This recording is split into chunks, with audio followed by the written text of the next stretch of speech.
जय हिंद दोस्तों, स्वागत है मेरे यूट्यूब चैनल पर। जैसा कि आप लोगों को पता ही है, मेरा नाम दीपक है। और दोस्तों, जहाँ तक मुझे लग रहा है आपकी तैयारी बहुत अच्छी चल रही होगी।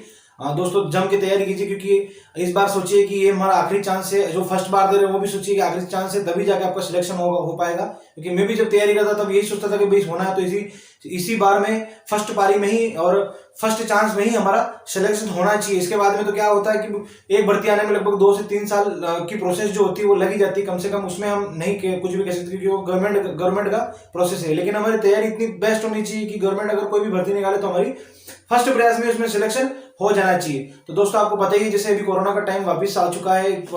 अभी कोरोना के जो केस हो रहे हैं वो राजस्थान में फिर से बढ़ने लग गए हैं। तो दोस्तों, आपको इसमें भी ध्यान देना है। कहीं बाहर जाओ तो सख्ती से पालन करना, हर चीज की जो गवर्नमेंट्स गाइडलाइन निकाल रही है उन सबका सख्ती से पालन करना, अच्छी तरीके से पालन करना है।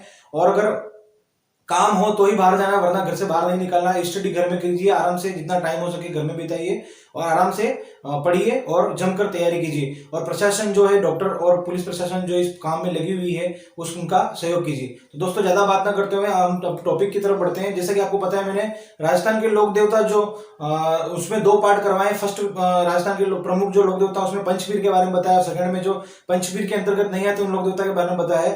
तो आपको पता ही होगा। अगर वो वीडियो नहीं देखा हो तो जल्दी से जाके वो वीडियो देखिए, ताकि आपके जितने भी डाउट्स हो वो सारे क्लियर हो सके और आप अच्छी तरीके से स्टडी कर सकें। दोस्तों, जो भी मैं पढ़ा रहा हूँ मेरे खुद के द्वारा, जितनी भी मेरे अलग अलग प्रकार की बुक पढ़ी थी उनसे सारी बुक का पढ़कर उसमें से जो भी इंपॉर्टेंट टॉपिक निकाल के मैंने पर्सनली नोट्स बनाए थे वही डायरेक्ट मैं आपको लिखवा रहा हूँ। आपको सिर्फ मैं खाना परोस रहा हूँ नोट्स के रूप में। खाना है या नहीं खाना है ये सब आपके ऊपर डिपेंड करता है। तो दोस्तों, अब बात करते हैं हम राजस्थान के प्रमुख लोक देवियों के बारे में बात करेंगे। इसको भी दोस्तों हम 2 पार्ट्स में डिवाइड करके चलेंगे, क्योंकि एक लंबे पार्ट्स में अगर आपको मैं पढ़ाऊंगा तो आपको भी थोड़ी बोरियत फील होगी। तो हम छोटे पार्ट्स में पढ़ेंगे, लेकिन अच्छी तरीके से और डिटेल में पढ़ेंगे। तो दोस्तों, प्रमुख लोक देवियों के बारे में आज हम डिटेल में बात करेंगे कि राजस्थान की प्रमुख लोक देवियां कौन सी है, उनका जो वो कौन से जो चौहान वंश है या राजपूत वंश है या कौन से वंश है, उनका कौन से वंश की लोक देवियां हैं इससे रिलेटेड, उनके उपनाम क्या है, उनके मंदिर क्या है, इससे रिलेटेड जितनी भी इंफॉर्मेशन बनती है वो सब मैं आपको आप तक पहुंचाऊंगा।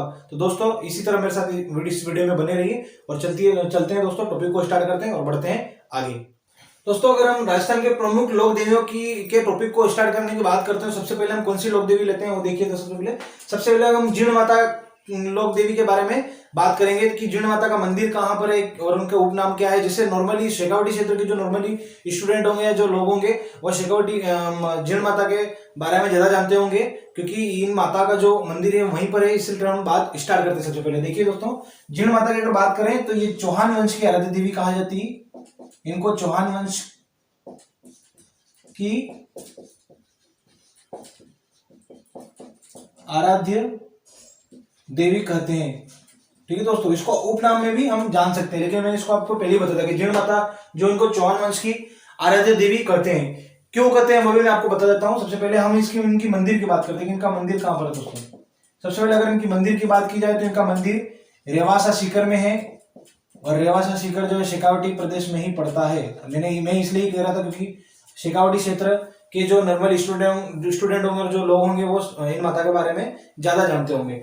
अगर नॉर्मली अगर जगह के बारे में पूछ ली जाए कि प्रत्येक जगह कौन सी है, तो उसमें हर्ष की पहाड़ी, ठीक है दोस्तों, हर्ष की पहाड़ी रेवासा शिखर में इनका मंदिर है। अगर बात की जाए इनके मंदिर का निर्माण किसने करवाया था, अगर निर्माण की बात की जाए इनके मंदिर का निर्माण किसने करवाया था, इनके मंदिर का निर्माण राजा हट्टन ने करवाया था। हट्टन कौन था? राजा हट्टन था। किसके समय काल में करवाया था? पृथ्वीराज चौहान के समय काल में, पृथ्वीराज चौहान प्रथम के समय के काल में। निर्माण किसने करवाया था? राजा हट्टन ने। और किसके समय में? पृथ्वीराज चौहान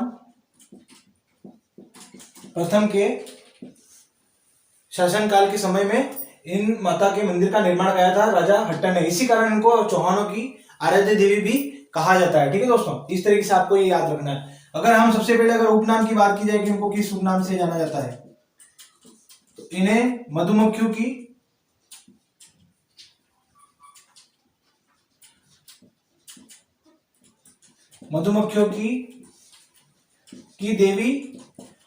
देवी के नाम से भी जाना जाता है। प्लस इनको शेखावटी की प्रमुख लोक देवी, शेखावाटी की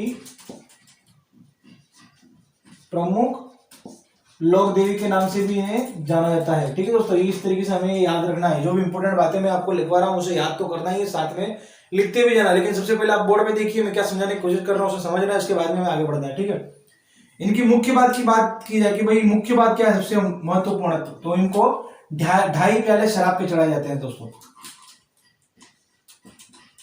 2.5 प्याले शराब के चढ़ाए जाते हैं। ठीक है दोस्तों, यह कई बार पूछ लिया जाता है कि ऐसी कौन सी लोक देवी जिन्हें 2.5 प्याले शराब के चढ़ाया जाता है, तो कौन सी देवी? जीण माता। इस तरीके से हमारे जीण माता की जो इन्फॉर्मेशन वो कंप्लीट हो चुकी है। चौहान वंश की आराध्य देवी ने कहा जाता है। मंदिर कहाँ है? हर्ष की पहाड़ी, रेवासा शिखर में। मंदिर का निर्माण किसने करवाया था? राजा हट्टर ने पृथ्वीराज चौहान फर्स्ट के शासनकाल में। इसी कारण इन्हें चौहान वंश की आराध्य देवी कहा जाता है। उपनाम की बात की जाए तो उपनाम में मधुमक्खियों की देवी और शेखावटी की प्रमुख लोक देवी। ठीक है दोस्तों, ये भी याद रखना कि मधुमक्खियों की देवी के नाम से कौन सी लोक देवी को जाना जाता है, तो जीण माता को। अगर मुख्य बात की जाए तो मुख्य बात में भी कई बार मैंने आपको बता रखा है कि जैसे 2.5 प्याले शराब को चढ़ाए जाते हैं। 2.5 प्याले शराब किसको चढ़ाए जाते हैं? जीण माता को। ठीक है दोस्तों, इस तरीके से हमारा जीण माता कंप्लीट होता है। तो जल्दी से इसे नोट डाउन कीजिए, फिर हम आगे चलते हैं। दोस्तों दूसरे नंबर पर हम बात करते हैं करणी माता के बारे में बात करते हैं। इनसे रिलेटेड क्या इंफॉर्मेशन बन सकती है और क्या क्वेश्चन इससे रिलेटेड आ सकते हैं, उसके बारे में बात करते हैं। सबसे पहले करणी माता के बारे में अगर बात की जाए तो दोस्तों देखा जाए यह राठौड़ शासकों की कुल देवी है। उनसे शासक की राठौड़ शासक की कुल देवी के नाम से इन्हें जाना जाता है। कई बार क्वेश्चन ये भी पूछ लिया जाता है कि राठौड़ शासकों की कुल देवी कौन सी है, तो ऑप्शन में दिया होगा करणी माता, तो करणी माता को ही राइट करना है। वैसे ऑप्शन में यही दिया जाएगा 4 मल्टीपल चॉइस क्वेश्चन के रिलेटेड। अगर बात की जाए मंदिर की, सबसे पहले अगर मंदिर की बात की जाए तो मंदिर कहां पर है? देशनोक बीकानेर में। देशनोक बीकानेर में इनका मंदिर है। ठीक है दोस्तों, यह भी बहुत इंपॉर्टेंट है कि कई बार निर्मल से क्वेश्चन सीधे ही एग्जामिनर पूछ लेता है कि करणी माता का मंदिर कहां पर है, तो देशनोक बीकानेर में। इनके मंदिर को दोस्तों मठ कहा जाता है। यह भी बहुत इंपॉर्टेंट है। सारे इंपॉर्टेंट चीजें ही बता रहा हूँ क्योंकि जो भी मैंने नोट्स बनाए थे सारे इंपॉर्टेंट ही नोट्स एक एक जो टॉपिक में से ढूंढ के जितनी भी इंपॉर्टेंट इन्फॉर्मेशन बन सकती थी वो मेरे द्वारा बनाई गई थी और वही मैं आपको पढ़ा रहा हूँ। अगर बात की जाए मंदिर की, तो मंदिर को क्या कहा जाता है? मठ कहा जाता है। कई बार पूछ लिया जाता है डायरेक्टली करणी माता के मंदिर को क्या कहा जाता है, तो मठ कहा जाता है। मठ किसके मंदिर, कौन सी माता के मंदिर को मठ कहा जाता है ये भी पूछ सकते हैं, तो करणी माता के मंदिर को मठ कहा जाता है। अगर मंदिर की बात की जाए कि उनकी नींव किसने रखी थी, उस मंदिर का निर्माण किसने कराया था, इससे रिलेटेड में बात कर लेते हैं। अगर नींव की बात की जाए सबसे पहले नींव की, तो इनकी नींव जो है 19वीं सदी में स्वयं करणी माता द्वारा ही रखी गई थी। इस मंदिर की जो नींव है वो करणी माता ने स्वयं ने रखी थी। ठीक है दोस्तों, और इस तरीके से देखा जाए अगर मंदिर का निर्माण, जो मूल मंदिर था, प्रथम बार में जो मंदिर बना था, जो मूल मंदिर का निर्माण था, मूल निर्माण जो करवाया था वो करवाया था राव जैत सिंह ने। राव जैत सिंह ने। और अभी जो वर्तमान मंदिर है, जो पूर्ण मंदिर का निर्माण जो करवाया है, पूर्ण निर्माण वह किसने करवाया है? महाराजा गंगा सिंह ने। महाराजा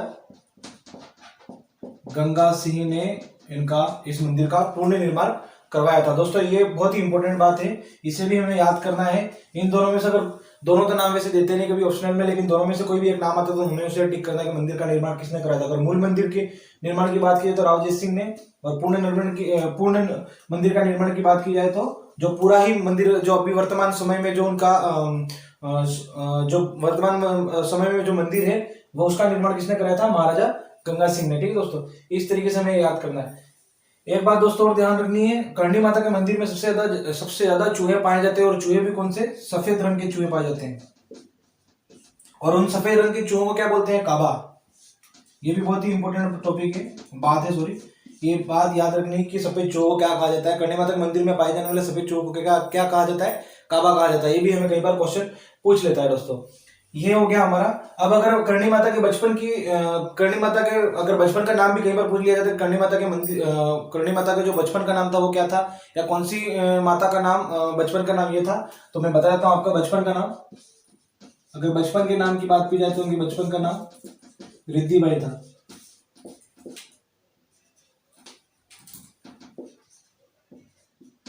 रिद्धि बाई था।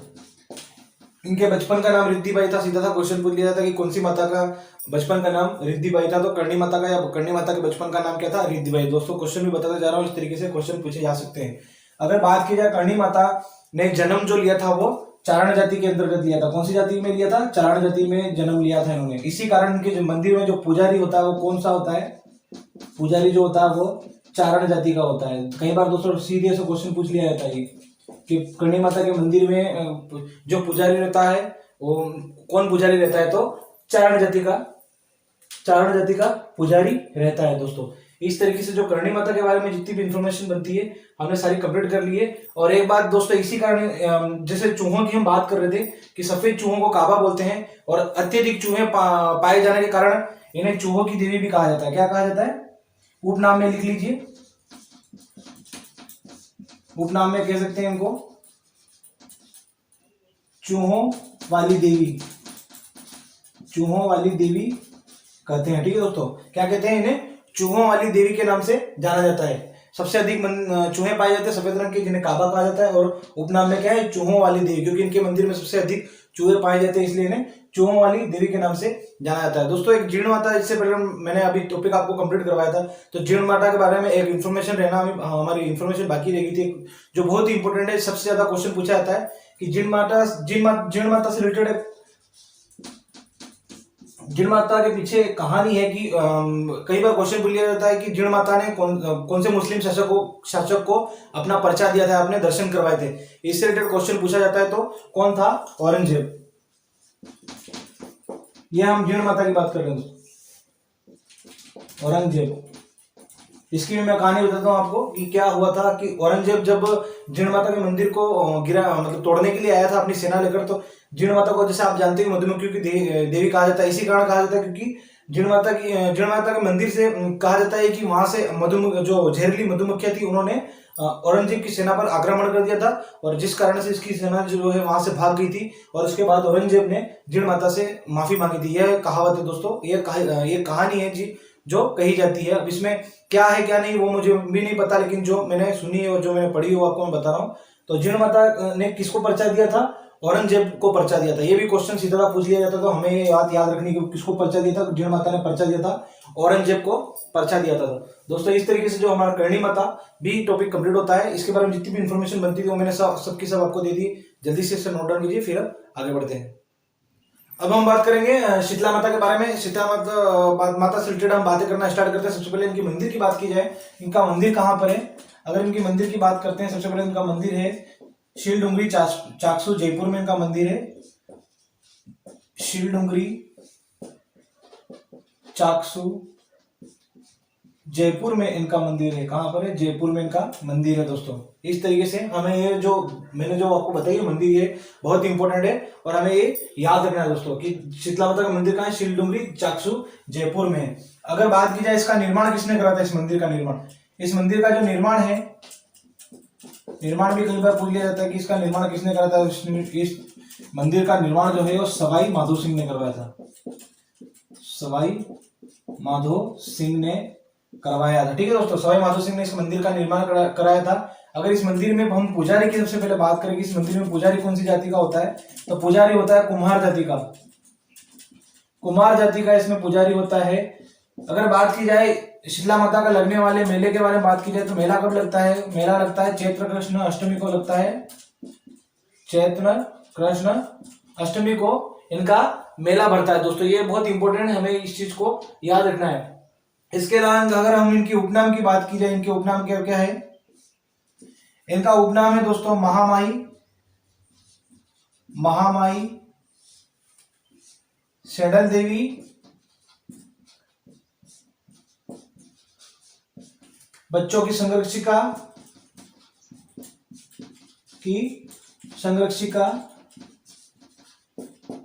और एक और नाम है चेचक की देवी। ठीक है दोस्तों, चेचक की देवी, ये इनके उपनाम है। इन उपनामों से भी इन्हें जाना जाता था। दोस्तों इसकी एक और इंपॉर्टेंट बात बता रहा हूं, इनके मंदिर में जो मूर्ति लिखी हुई, इनकी जो प्रतिमा लिखी हुई वो खंडित है। ठीक है दोस्तों, तो कई बार ऐसा क्वेश्चन पूछ लिया जाता है कि ऐसी कौन सी देवी जिनकी खंडित मूर्ति की पूजा की जाती है, तो कौन सी है? शीतला माता, खंडित मूर्ति, खंडित मूर्ति। ठीक है दोस्तों, खंडित मूर्ति की पूजा की जाती है। तो कई बार क्वेश्चन पूछ लिया था सीधी सी, जैसे मैंने अभी बताया कि ऐसी कौन सी लोक देवी या ऐसी कौन सी माता है जिनकी खंडित मूर्ति की पूजा की जाती है, तो कौन है? शीतला माता। इस तरीके से दोस्तों हमारा शीतला माता की का जो टॉपिक है वो भी कंप्लीट हो चुका है। जल्दी से इसे नोट डाउन कीजिए, फिर हम आगे बढ़ते हैं। अब हम जिन लोक देवी की बात करने वाले हैं उनका नाम है ब्राह्मणी देवी। ब्राह्मणी देवी से रिलेटेड जितनी भी इन्फॉर्मेशन बनती है उनके बारे में बात कर लेते हैं। सबसे पहले मंदिर के बारे में बात करेंगे दोस्तों कि इनका मंदिर कहाँ पर है। आपको नॉर्मली पता ही होगा, जैसे ज्यादातर क्वेश्चन जो होते हैं मंदिर के बारे में पूछे जाते हैं, इसलिए सबसे पहले मैं मंदिर से रिलेटेड जो भी इन्फॉर्मेशन बनती है वो देता हूँ। तो मंदिर के बारे में बात करेंगे। इनका जो मंदिर है सोरसन बारा में है। आपने इससे नाम तो सुन रखा होगा, अगर नहीं सुना होगा तो बोर्ड पे देख लीजिए, मैं रिटर्न रूप से भी लिखा देता हूँ। अगर मंदिर की बात की जाए दोस्तों, सबसे पहले मंदिर की बात की जाए तो सोरसन बारा के अंदर इनका मंदिर है। ठीक है दोस्तों, ये हमें याद करना। कभी कभार डायरेक्ट ही क्वेश्चन पूछ लिया जाता है कि इनका मंदिर कहाँ पर है, ब्राह्मणी माता का मंदिर कहाँ पर है। तो ब्राह्मणी माता का मंदिर सोरसन बारा के अंतर्गत है। दोस्तों अगर इनके मेले की बात की जाए कि ब्राह्मणी माता का मेला कब भरता है, तो मेला भरता है माघ शुक्ल सप्तमी को। माघ शुक्ल सप्तमी को इनका मेला भरता है दोस्तों। ठीक है, इस तरीके से हमें ये भी याद रखना, क्योंकि ये भी इंपोर्टेंट है। कई बार डायरेक्ट क्वेश्चन पूछ लिया जाता है कि इनका मेला कब भरता है, तो माघ शुक्ल सप्तमी को इनका मेला भरता है। दोस्तों अगर बात की जाए, अब एक नोट डाल के इंपोर्टेंट बात लिख लेना जो मैं बता रहा हूँ, क्योंकि कई बार यहाँ से क्वेश्चन पूछे गए हैं कि इन माता के बारे में, इन देवी के बारे में बात की जाती है कि इनकी विश्व में एकमात्र ऐसी लोक देवी है जिनकी पीठ की पूजा की जाती है। किसकी? पीठ की। लिख लीजिए दोस्तों, विश्व की एकमात्र लोक देवी जिनकी पीठ की पूजा की जाती है। ठीक है दोस्तों, पीठ की पूजा की जाती है। किसकी? एकमात्र लोक देवी जिनकी पीठ की पूजा की जाती है। दोस्तों अगर बात की जाए लोक देवी ब्राह्मणी माता के बारे में, दूसरी ओर अगर बात की जाए तो ये जो है कुम्हारों की कुल देवी है। कुम्हारों की कुल देवी है। ठीक है दोस्तों, अभी आप कंफ्यूज हो रहे होंगे, इससे पहले मैंने जो बताई थी, इससे पहले जो मैंने इन्फॉर्मेशन दी थी वो शीतला माता की थी, और शीतला माता के अंतर्गत जो मैंने पुजारी बताया था वो कौन सी जाति का बताया था? वो कुमार जाति का था। ठीक है दोस्तों, तो इससे दिमाग नहीं लगाना है कि भाई पुजारी जो है कुमार जाति का है तो कुल देवी जो कुमारों की होगी वो शीतला माता ही होगी। नहीं, ऐसा नहीं है। सिर्फ जो पुजारी होगा वो शीतला माता के मंदिर में वो कुम्हार होगा, लेकिन कुम्हारों की जो कुल देवी की बात की जाए तो कुल देवी कौन है? ब्राह्मणी माता। ठीक है दोस्तों, ये बात आपको ध्यान रखनी, इसलिए मैंने सबसे पहले शीतला माता के बारे में इंफॉर्मेशन दी, इसके बाद में ब्राह्मणी देवी के बारे में इंफॉर्मेशन दी, ताकि आप कंफ्यूज ना हो। पुजारी की बात की जाए, कुम्हार है शीतला माता के मंदिर में। अगर कुम्हारों की कुल देवी के बारे में बात की जाए तो कौन है? ब्राह्मणी माता। इस तरीके से हमारे दोस्तों ये ब्राह्मणी देवी का जो इन्फॉर्मेशन है वो पूरी कंप्लीट हो गई। जल्दी से इसे नोट डाउन कीजिए, और इस बात को तो आपको ध्यान रखना है दोस्तों, ये बहुत ही इंपॉर्टेंट है। ये कई बार पूछा जाता है कि ऐसी कौन सी लोक देवी जिनकी पीठ की पूजा की जाती है। खंडित मूर्ति की पूजा की जाती है तो कौन सी है दोस्तों? शीतला माता। खंडित मूर्ति की पूजा की बात की जाए तो शीतला माता, और अगर पीठ की पूजा की बात की जाए तो ब्राह्मणी माता। ठीक है दोस्तों, ये बहुत ही इंपॉर्टेंट बात, जो देवी और जो माता मैं बता रहा हूँ, इनसे जो रिलेटेड जो इन्फॉर्मेशन बता रहा हूँ सारी इंपॉर्टेंट है। इसमें से ही क्वेश्चन ज्यादा से ज्यादा पूछा जाता है, मेरे पर्सनल एक्सपीरियंस से बता रहा हूँ दोस्तों। इस तरीके से जो हमारा राजस्थान की जो प्रमुख लोक देवी है उनसे रिलेटेड जो फर्स्ट पार्ट है हमारा कंप्लीट होता है। जितनी भी इंफॉर्मेशन बनती थी और जितनी भी इंपॉर्टेंट बातें बनती थी वो सारी मैंने इस वीडियो में आप तक पहुंचाने की कोशिश की हुई है। और इसके अलावा दोस्तों अगर कुछ रह जाता तो आप मुझे कमेंट सेक्शन में बताइए कि सर इससे रिलेटेड भी बताओ, तो मैं आपको उससे रिलेटेड भी इंफॉर्मेशन दे दूंगा, इसमें कोई दोहराई नहीं है। और बात की जाए दोस्तों, हमारा जो ये फर्स्ट पार्ट है ये अब कंप्लीट होता है। आने वाले सेकंड पार्ट में हम बात करेंगे राजस्थान की प्रमुख लोक देवी के बारे में, जो देवियां हमारी जो इन्फॉर्मेशन बच गई इन दो देवियों से रिलेटेड, उसके बारे में हम दूसरे पार्ट में बात करेंगे। तो दोस्तों इसी तरह मुझे सपोर्ट करते रहिए, ताकि मैं और से अधिक वीडियो बना सकूं, ताकि आप भी उससे स्टडी कर सको और आपको भी उससे फायदा हो दोस्तों। तो इस तरीके से मेरे चैनल पर बने रहिए और मेरे चैनल को सब्सक्राइब कीजिए, ताकि आने वाले जितने भी स्टडी से रिलेटेड वीडियो जितने भी बने वो आप तक पहुंच सके। तो मिलते हैं दोस्तों इस वीडियो के अगले पार्ट में, तब तक के लिए जय हिंद।